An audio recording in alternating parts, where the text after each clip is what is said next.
Welcome to the Win, Make, Give podcast, season 2, where we talk about winners, losers, winning, losing, and all the things related. As always, I'm joined here with Chad Hymes and Bob Stewart. Today, we have a little bit of a controversial subject. I know it seems awkward, but one person here is not a fan of this subject, and two of us are extreme fans. Maybe you'll figure out who's who as we go through today's story. It was 1857. This young man was born on a farm, and really he had to work to help the family. He had no formal schooling past grade 4. And at a really early age of 14, he became an apprentice to a particular trade, a confectioner, which is what, Chad? A candy maker, Ben. A candy maker. That's incredible. Well, this gentleman, first business was a candy shop. Feel like we should insert some rap music or something. I'm gonna take you to the. I don't rap. That's 50 Cent. Is that who If you two say so. I was thinking Willy Wonka Candy music shop is needed to 50 show Cent, up. yeah. Candy shop. I'm gonna take you to the candy shop. Something like that. Yeah. Okay. Anyway, started his first business in Philadelphia, a candy shop. Yep. However, after 6 years, he failed. In our words, he actually lost. After that, he did another apprenticeship with a confectioner in Denver, and he learned how to make. Chad, is this caramel? What is the right way to say this word? Oh, I call them caramels. I call them caramel. Like I would say it's caramel flavored. I don't know. Caramel is, I think, the pronunciation. If you're I not like a redneck. caramel. Sure. I like caramel. He learned how to make caramels, and after a while, left that apprenticeship and started his second business in New York, a caramel shop, and that also sucked. Yes, in fact, this gentleman, whose first name was Milton, said, "I failed. It was a bad beginning. I supposed I never would have done anything if I hadn't kept coming back." So just because he failed at his two first businesses, right? Imagine if this gentleman never would have came back and done his next major business. No, you don't understand what the world would be like today if he didn't. No, because that business led to another business. Sorry. But if this gentleman wouldn't have done that, I'd look more like Chad. I'd be lean, mean with a metabolism, because I do love the candy shop. This gentleman experienced 13 years of failure before finally starting something that was successful. He called his very first successful business, Chad, the Lancaster Caramel Company. Bob, what did he call his very first business? The Lancaster Caramel Company. Whichever one of those two that you prefer, started in 1883. See, this person, let's just give him a name. Well, Chad. Milton. We've said his name's Milton. Well, let's give him a full name. You want to give his full name already? All no, right. Let's not give his full name. Let's hold off a little bit. But they probably read it in the title of the podcast, so I don't even know why we're doing this. Anyway, this gentleman understood that caramels sold best in bulk. That selling one at a time was going to be more difficult than simply selling packs of 10. This actually led him to become a leader and opened the door for him to be selling large shipments overseas to places like Britain. Yeah, thousands. To England, Europe, Britain, Absolutely. all over. By early 1890, he had 2 separate plants, and he employed over how many employees? 1,300 people to make caramels. In how many years, Bob, did it take him to go from 0, starting a brand new business, to having 1,300 employees?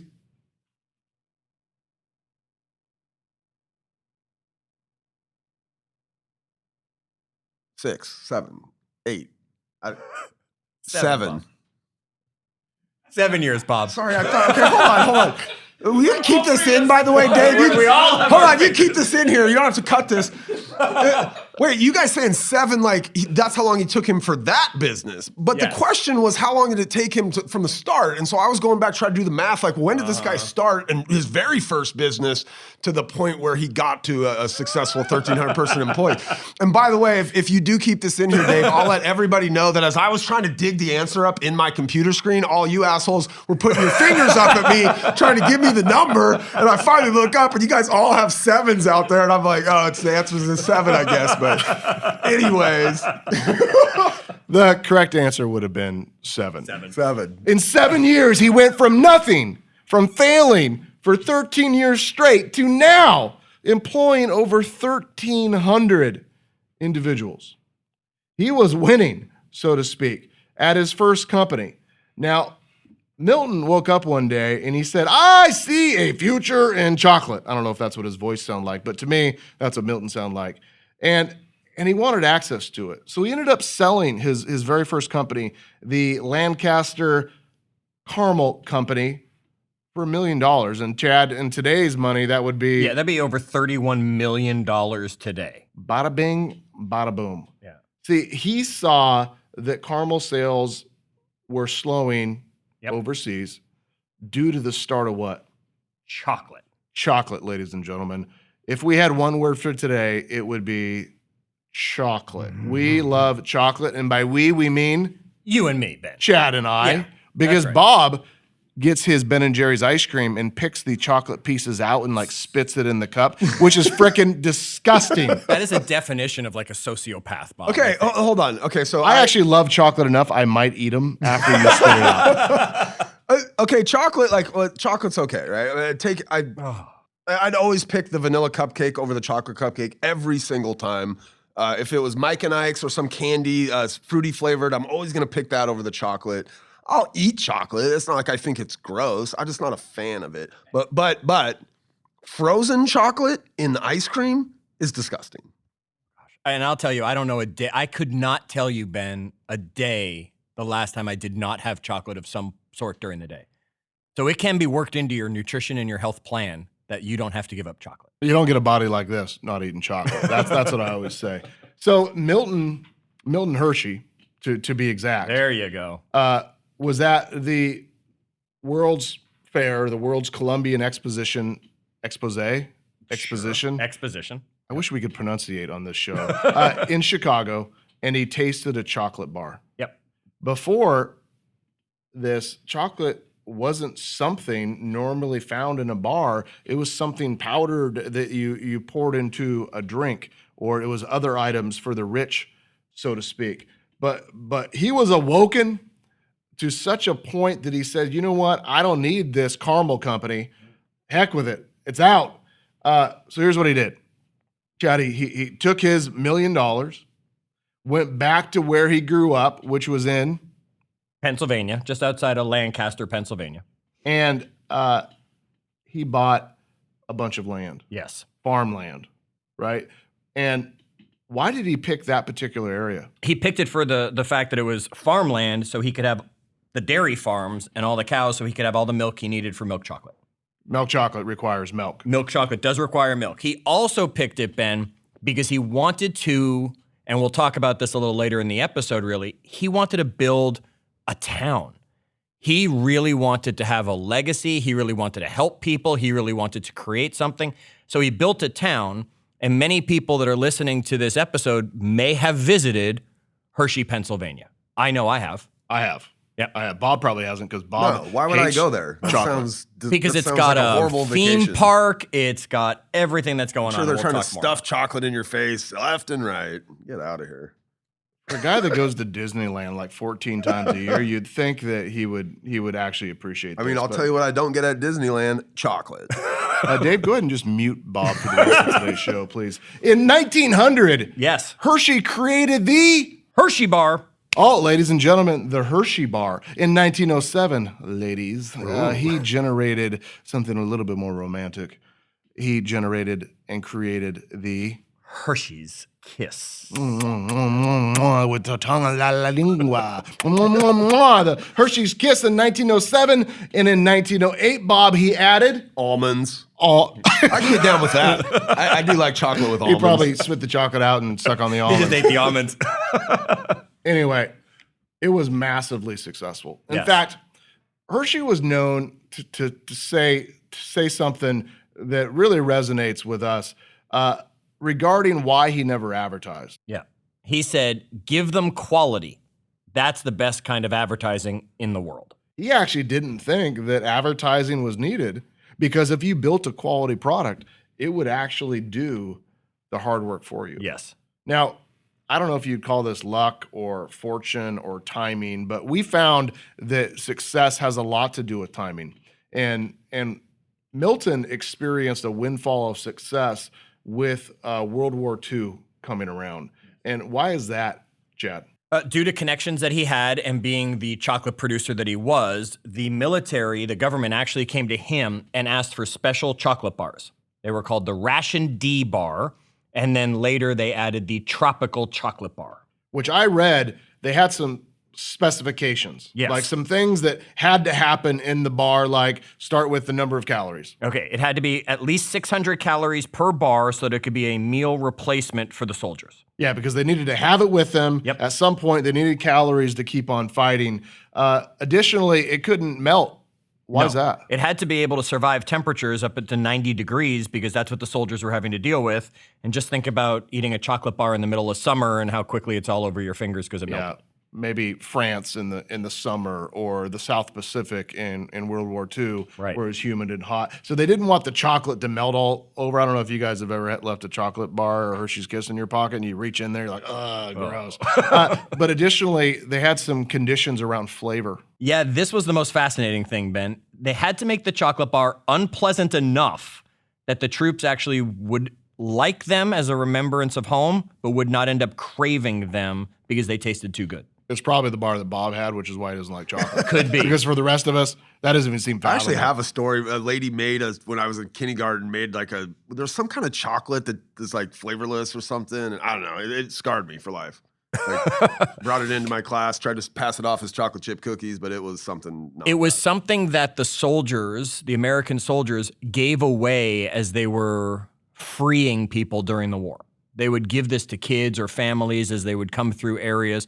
Hershey's bar was a symbol of freedom through World War II. I guess the tropical bar was like the better of the two. It tasted a little bit better. I imagine they added some fruit in there or something. Is that Don't know like what that? they added to it, but they were allowed to make the tropical bar taste a little better. And also it had to survive the humidity that came with the tropic weather. Well, the important thing is over World War II, over 3 billion chocolate bars were produced and distributed. At the start of the war, a Hershey's plant, could produce 100,000 bars a day. And by the end of the war, they were doing 24 million bars a week. Yeah.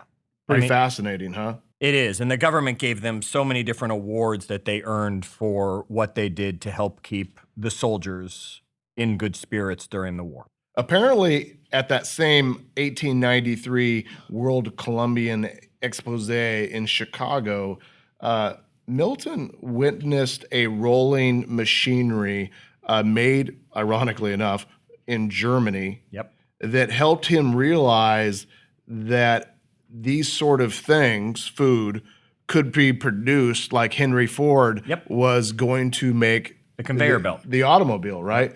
In fact, with the introduction of this equipment, he was able to produce over 114 different types of chocolates, candies. Pretty fascinating that during this industrial era, there was these different industries that were all finding ways to modernize and create assembly lines for everything from cars to radios to chocolates. Weapons and all the way down to Weapons, chocolates. Yep. All of it, for sure. And that technology is what allows, in the 1900s, early 1900s, for these massive companies to come about, right? Because previous to Milton, chocolate had been being made by small confectioners, Absolutely. locally in your own little town or whatever. And he apprenticed with a bunch of them all over the United States. And he was the first one to take candy and make it commercially viable on a scale. In the United States. Yeah. Absolutely, yes. I think if you're gonna compete and you're gonna go out there and build a business where you have no competition, right? Absolutely. And Milton really did that. In fact, his first sort of competitor was Mars Candy, but they didn't end up actually being competitors for quite a while because of why? Hershey supplied the chocolate to Mars Candy. So the Milky Way, which was the first candy bar that Mars made, was actually made with Hershey's chocolate. Interesting. Which allowed Milton to what? Always stay ahead. He supplied his number 2 with their supply. They were his number 1 client, and he would always be number 1 because he was supplying them and making his own product at the same time. We've talked about this before, Ben. Think about the lumber mills when they figured out that sawdust was actually a product to make. Here, Hershey's was saying, well, I'm already making this chocolate. I can easily make more and sell it to you as well. So he was selling his leftover chocolate to his number 1 competitor. He kind of looked at competition. One way is to cooperate with competition, Yep. and you can both have massive success. It wasn't until the gentleman he had running Hershey, William Murray, Yep. had a son who connected with the son of the founder of the Mars Candy Company. Yep. Right? And they created a new product in 1940. What was that? I was going to ask Bob if he could figure out. So the founder of Mars, came together with the son, whose name is Bruce Murray, and the two of them created a candy together. Want to take a guess at what they might have called it? I actually know this because I have a huge bag at my house that have my face on them. M&Ms. There you can have them custom done these days. So my wife had some done for my 40th birthday. I didn't eat them though. They're still in the bag because they're chocolate. Does your wife not even know you? Bring them to the office.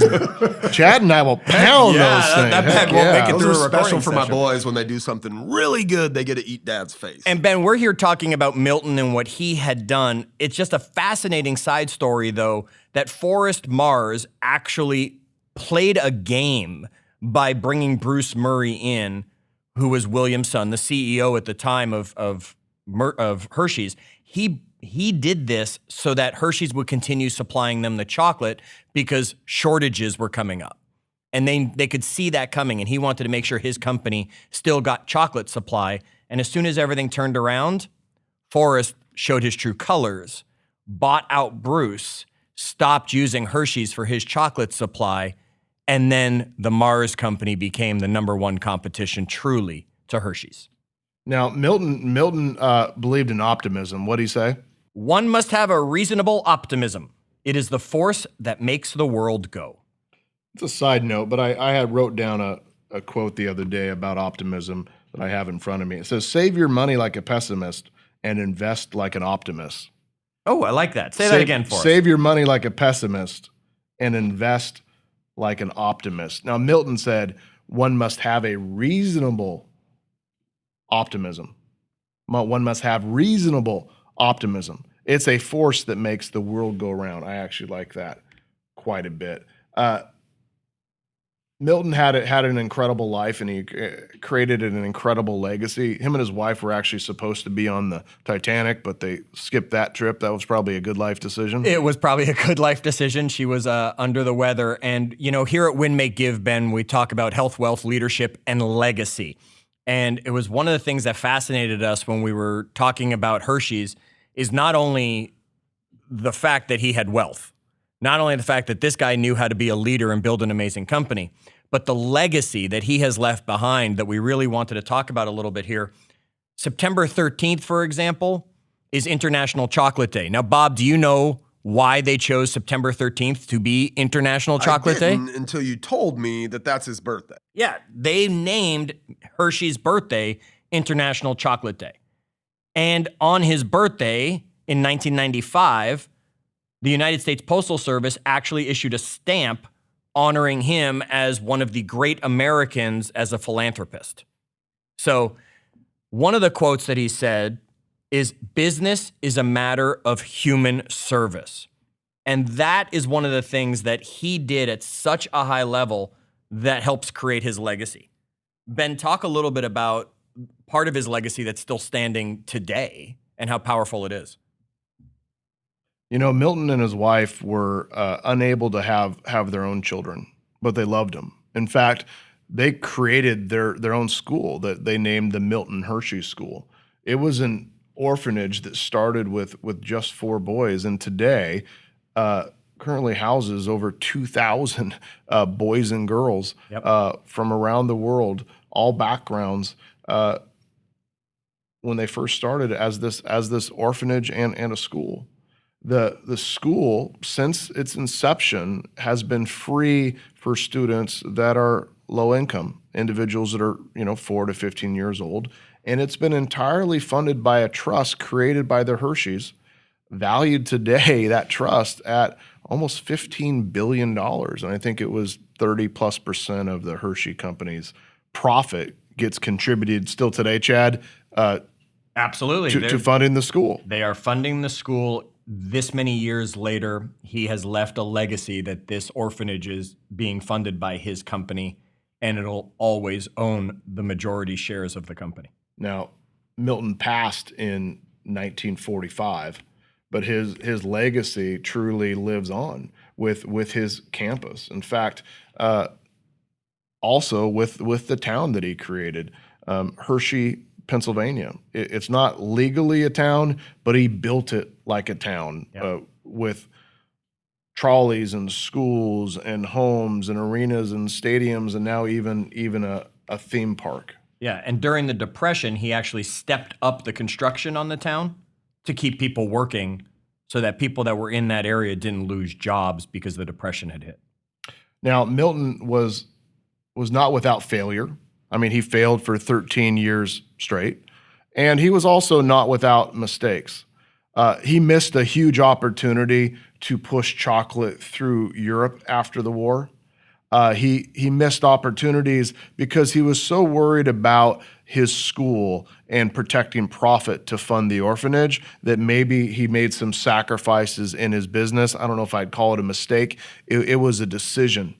Now, he had just an amazing legacy, and we don't want to just tell history here. We want to talk a little bit about what are some lessons that we can take from Milton Hershey and his business, the Hershey Chocolate Company. And I would say one that we learned while really reading about him and his track record is his willingness to quit some things and his ability to persevere through other hard times. Wouldn't you guys agree?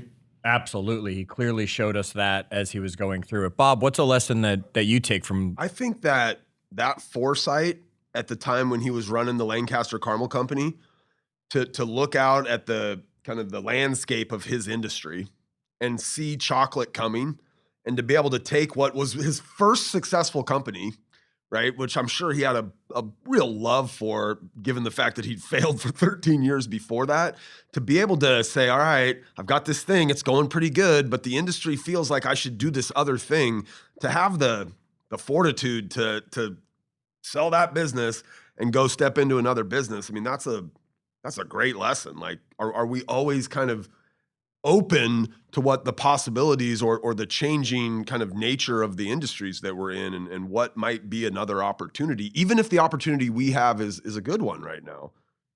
He didn't, after a couple of his failed businesses, and he left to Denver to go work as an apprentice again, he came back to Lancaster really with no money. He had to live with friends and family. In fact, he ended up borrowing some money, and he had one ex-employee that was willing to loan him enough to get started, and he used that to bring his candy making equipment to Pennsylvania from New York. And I think a lesson in that is don't give up, push through, but be willing to ask for help and be willing to accept help if somebody out there is willing to be along your journey. Now, the second lesson that I think plagues a lot of companies is he decided that he had to innovate, experiment, pivot right, and do these things. And it was his innovation that allowed him to take advantage of the opportunity that was created with World War II because of his ability to see that machinery, that equipment from Germany as a way to produce as many bars as the war effort actually needed. Can you guys think of other ways that Milton and his companies innovated? What comes to mind? Well, I mean, building a town for your people.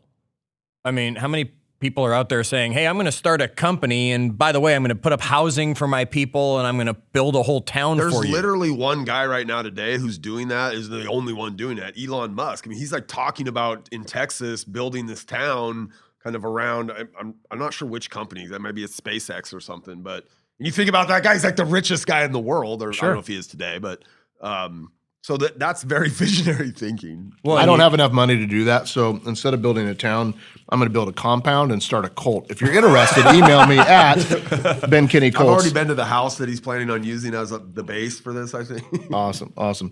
A third thing that he did is he invested back into his community, and he invested back into his people.